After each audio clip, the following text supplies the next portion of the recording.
According to the Merriam-Webster Dictionary, gaslighting means to attempt to make someone believe that he or she is going insane. To put it plainly, gaslighting happens whenever someone tries or succeeds in convincing you that what you feel, think, believe, or perceive is invalid or untrue, fostering self-doubt. The term gaslighting stems from a 1938 play called Gaslight. In this play, a husband tries to drive his wife insane by manipulating small things in their day-to-day lives. He then insists that she's mistaken every time she points out these changes. They named it Gaslight because the husband would subtly dim the gas lights in the house.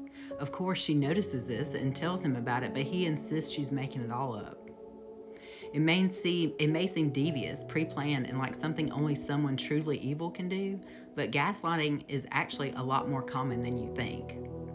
The root can range from wanting to gain control over someone's life to having a need for power and dominance in the relationship. Sometimes it's even unintentional. People may not be aware that they're doing it, or they don't realize how hurtful their words and their actions really are. No matter what the root is, it's always a form of emotional abuse. And the Bible speaks strongly against behavior that leads to gaslighting. In Proverbs 12:18 it says, "There is one who speaks rashly like the thrust of a sword, but the tongue of the wise brings healing." This passage clearly calls out how damaging words can be and shows that it's important to speak in a way that brings healing rather than harm. It also talks about the importance of honesty in Proverbs 12:22 saying, "Lying lips are an abomination to the Lord, but those who deal truthfully are his delight." This shows that gaslighting someone goes against God's wishes and can have serious consequences. God's justice assures us that such men or women who employ abusive and deceitful tactics will not go unpunished. The Bible teaches us that wrongdoers will face the consequences of their actions, reaffirming the concept of divine justice. Here are 3 of the most common ways that you can tell if someone's gaslighting you. First, they convincingly lie to you. When someone's gaslighting you, one of their very first tactics will be to lie. If they can get you to believe their lies all the time, it'll be much easier to make you doubt yourself and feel crazy.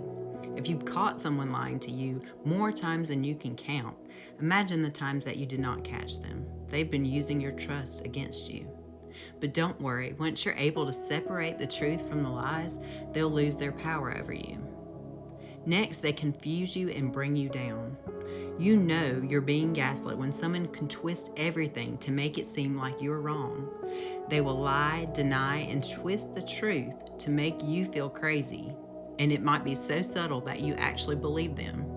You'll begin to doubt yourself and rely on them for truth, which is dangerous. And next, they plant seeds of doubt and cause division.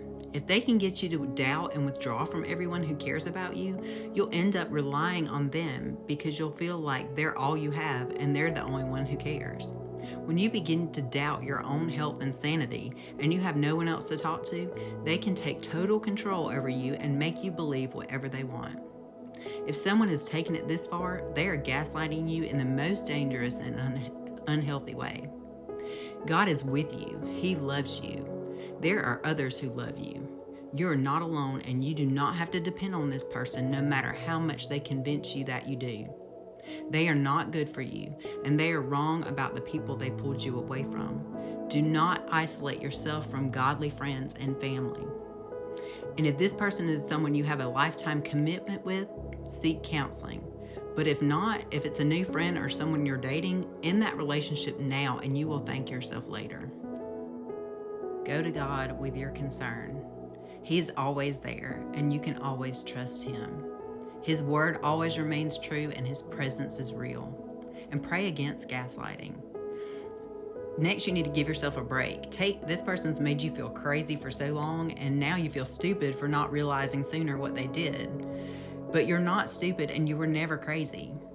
Gaslighters gaslight in such a subtle way that it's almost impossible to notice until you look intentionally for the signs. Don't judge or condemn yourself. This is not what God wants for his children. It will be difficult to heal if you keep beating yourself up. Remember, this is not your fault, and give yourself some grace. Next, you need to forgive them. You need to forgive them in your heart for your own good. They've kept you in bondage way too long, and if you harbor unforgiveness, they'll just be doing it longer. God has a plan for you, and He will use this pain for your good. Trust Him. He is not a man that He should lie. Numbers 23:19.